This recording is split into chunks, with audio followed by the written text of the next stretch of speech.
வணக்கம். இன்றைக்கி online tailoring வீடியோஸில் நம்ம என்ன பார்க்க போகிறோம் அப்படின்னா, நம்ம ப்ரீவியஸ் வீடியோஸில் வந்து கப் ஷேப் வந்து மார்க் பண்ணுறதுக்கு மெயின் டாட்டோட நீளம் எவ்வளவு, மெயின் டாட்டோட அகலம் எவ்வளவு, மெயின் டாட் எங்கே பிடிக்கணும் அப்படிங்கிறதெல்லாம் பார்த்துருந்தோம்.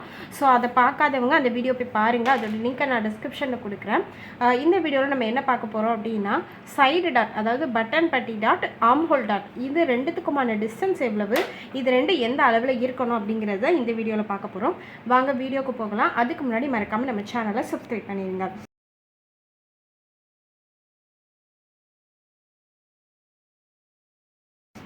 நம்ம ப்ரீவியஸ் வீடியோஸில் நான் சொல்லியிருந்தேன், நம்ம கப் ஷேப் வந்து ரொம்பவே ப்ளவுஸை பொறுத்தளவு நம்ம கப் ஷேப் வந்து ரொம்ப இம்பார்ட்டன்ட் அப்படின்னு சொல்லி நம்ம அந்த வீடியோவில் வந்து என்ன பார்த்துருந்தோம் அப்படின்னா, மெயின் டாட் வந்து எங்கே பிடிக்கணும், அதோட நீளம் எவ்வளவு, அகலம் எவ்வளவுன்னு அதை பார்த்துட்டு ஒருத்தங்க கேட்டிருந்தாங்க. நீளம் அகலம் எனக்கு புரியுது, ஆனால் நீங்கள் எந்த இடத்துல, அதாவது மெயின் டாட் போட வேண்டிய இடம்னு சொல்லியிருந்தீங்களா, அது எங்கே அப்படிங்கிறது எனக்கு புரியலை அப்படின்னு சொல்லி கேட்டிருந்தாங்க. ஸோ அதுக்கு தான் இப்போ நான் வந்து 40th சைஸு செஸ்ட் சைஸ் இருக்கிறவங்களுக்கு நான் வந்து சொல்கிறேன்.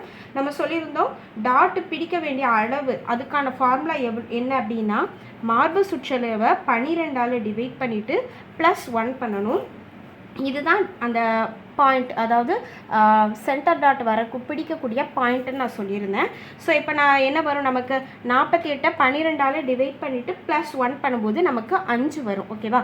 அப்போ நம்ம என்ன பண்ணணும்னா, இந்த பாயிண்ட்ல இருந்து 5 எடுத்துக்கிறோம். ஸோ இதை நான் அப்ராக்சிமேட்டாக இதை நான் 5ன்னு வச்சுக்கிறேன், இந்த இடம் 5ன்னு வச்சுக்கிறேன்.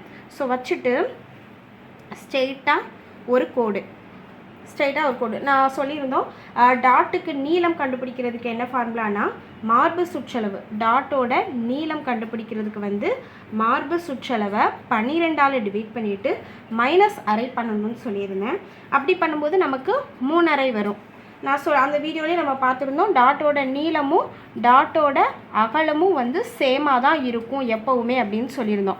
டாட்டோட நீளம் 3.5, அப்போ இதை நம்ம வந்து 3.5ன்னு வச்சுக்கணும். இது 3.5, டாட்டோட அகலம் 3.5ன்னு வரும்போது நமக்கு வந்து ஒரு பக்கம் 3.5 பாதி வரும்போது என்ன வரும், 1.25 வரும். ஏன்னா 3ல் பாதி 1.5, திருப்பி அரையில் பாதி வந்து 1/4.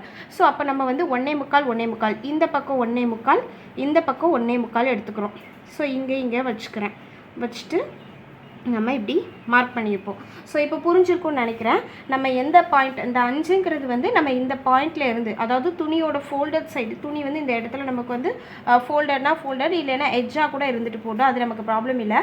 இந்த துணியோட எண்டில் இருந்து நம்ம இங்கே வந்து எங்கே வந்து 5 வருதோ அதை மார்க் பண்ணிவிட்டு டாட்டோட நீளம் அகலம் மார்க் பண்ணுறது தான் நமக்கு அதோட பாயிண்ட்டு. ஸோ இதுதான் நமக்கு சென்டர் டாட்.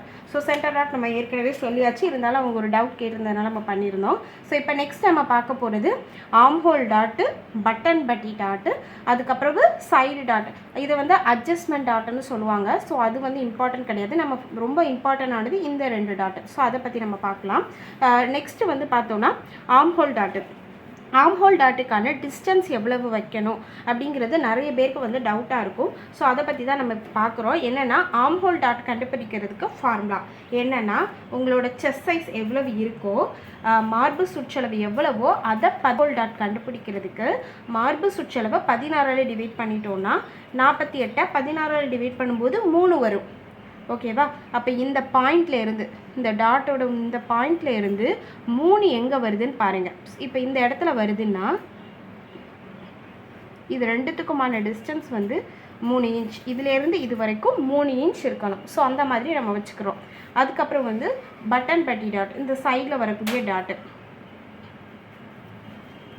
இதுக்கான டிஸ்டன்ஸ் என்னென்னா சேம் அதே தான். உங்களுக்கு எப்போவுமே வந்து இந்த ஆர்ம் ஹோல் டாட்டும் பட்டன் பர்டிகுலர் டாட்டுக்கான டிஸ்டன்ஸும் ஈவனாக இருக்கணும். அந்த மாதிரி ஈவனாக இருந்துச்சு அப்படின்னாலே உங்களுக்கு கப் ஷேப் வந்து சரியாக இருக்கும். இதை வந்து எப்படி இந்த பாயிண்ட்லேருந்து ஆர்ம் ஹோல் நோக்கி நம்ம வந்து டேப்பை வச்சு 3 இன்ச் வருதான்னு பார்த்தோமோ, அதே மாதிரி இந்த பாயிண்ட்லேருந்து பட்டன் பட்டிக்கு இந்த சைடில் வந்து 3 இன்ச் எங்கே வருதுன்னு பார்க்கணும். நான் இங்கே வருது 3 இன்ச்சுன்னு வச்சுக்கணும். ஸோ இப்போ இங்கேருந்து இப்படி எடுத்துக்கணும். ஒரே ஒரு ஃபார்முலா தான், மார்பு சுற்றளவை 16ஆல் டிவைட் பண்ணுறி உங்களுக்கு என்ன வருதோ அதுதான் உங்களுக்கான டாட்டுக்கான மெயின் டாட்டில் இருந்து வரக்கூடிய டிஸ்டன்ஸ். ஸோ இதை மட்டும் ஞாபகத்தில் வச்சுக்கிட்டீங்க அப்படின்னா உங்களுக்கு சரியாக வரும். நிறைய பேர் வந்து பண்ணக்கூடிய தப்பு என்ன அப்படின்னா, சின்ன செஸ்ட் சைஸ்க்கு, அதாவது குறைவான மார்பு சுற்றளவு இருக்கிறவங்களுக்கு அதிக கேப் விட்டு தைச்சிருவாங்க. அதிக கேப்னா இப்போ இவங்களுக்கு வந்து 3 வருதுன்னு வைங்களேன், 3ல் தைச்சா கரெக்டாக இருக்கும். ஆனால் நம்ம 4, 3 வச்சா கூட அது சரியாக வந்து வராது. அப்படி தைக்கும்போது என்ன ப்ராப்ளம் வரும் அப்படின்னா, மார்பு பக்கத்தில் அவங்க ப்ளவுஸ் தைச்சி போட்டதுக்கப்புறம் அந்த செஸ்ட் சைஸ் பக்கம் வந்து நிறைய சுருக்கமாக இருக்கும். அது மட்டும் இல்லாமல் ப்ளவுஸ் ரொம்ப தளர்வாக ரொம்ப லூஸாக இருக்கிற மாதிரி அவங்களுக்கு இருக்கும், உடம்போட பொருந்தி வந்து இருக்காது. இது வந்து என்ன ப்ராப்ளம் வரும். அதே மாதிரி இன்னொருத்தங்க என்ன தப்பு பண்ணுவாங்கன்னா, அதிகமான செஸ்ட் சைஸ் இருக்கிறவங்களுக்கு, இப்போ 48லாம் வந்து பெரிய செஸ்ட் சைஸ் தான், இந்த மாதிரி இருக்கிறவங்களுக்கு செஸ்ட் சைஸ் பெருசாக தானே இருக்குது அப்படின்னு சொல்லிட்டு ஏன்னா இந்த 3 டாட்டு வந்து வரக்கூடிய பாயிண்ட்டை ரொம்ப நெருக்கி கொண்டு வந்துடுவாங்க. இப்படி கொண்டு வந்துட்டாங்கன்னா என்ன ஆகும்னா, இப்படி ரொம்ப நெருக்கி இந்த டாட்டு 3ஐயும் கொண்டு வரும்போது அவங்களுக்கு வந்து கப் ஷேப் வந்து பொருந்தாமல் ரொம்ப இறுக்கமாக இருக்குமே தவிர ஷேப் வந்து பார்க்குறதுக்கு வந்து அமைப்பாக வந்து உங்களுக்கு வந்து வராது.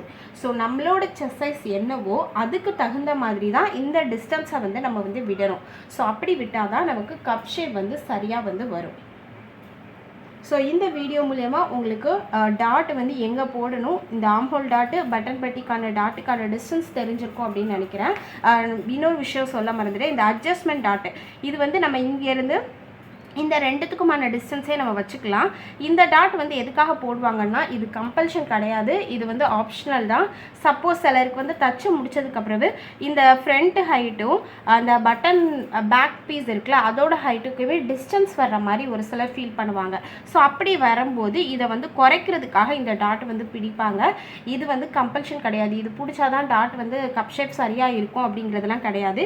இன்னொரு விஷயம் என்ன அப்படின்னா, டாட்டுக்கான அளவு வந்து பார்த்திங்கன்னா டோட்டலாகவே ஆம்ஹோல் டாட்டுக்கு 1/2 இன்ச் தான். ஆம்ஹோல் டாட்டுக்கு 1/2 இன்ச்சு, ஆம்ஹோல் டாட்டுக்கு 1/2 இன்ச்சு, பட்டன் பட்டி டாட்டுக்கும் 1/2 இன்ச்சு. 1/2 இன்ச்சுன்னு வரும்போது உங்களுக்கு என்ன வரும், இந்த சைடு 1/4 இன்ச்சு, இந்த சைடு 1/4 இன்ச்சு. அதே மாதிரி இங்கேயும் இந்த பக்கம் 1/4 இன்ச்சு, இந்த பக்கம் 1/4 இன்ச்சு. டோட்டலாகவே இந்த டாட்டுக்கும் இந்த டாட்டுக்குமான டிஸ்டன்ஸ் அகலம், அதாவது இந்த டாட்டுக்கான அகலமே உங்களுக்கு 1/2 இன்ச் தான் நீங்கள் பிடிக்கணும். ஸோ இந்த வீடியோ மூலமாக உங்களுக்கு ஒரு கிளாரிஃபிகேஷன் கிடச்சிருக்கும் அப்படின்னு நினைக்கிறேன். இந்த வீடியோவில் உங்களுக்கு ஏதாவது டவுட் இருந்தது அப்படின்னா கமெண்ட் பண்ணுங்கள். இந்த வீடியோ உங்களுக்கு பிடிச்சிருக்கும் அப்படின்னு நினைக்கிறேன். இந்த வீடியோ உங்களுக்கு பிடிச்சிருந்தது அப்படின்னா லைக் பண்ணுங்கள். அதுக்கு முன்னாடி மறக்காமல் நம்ம சேனலை சப்ஸ்கிரைப் பண்ணுங்கள். தேங்க்யூ.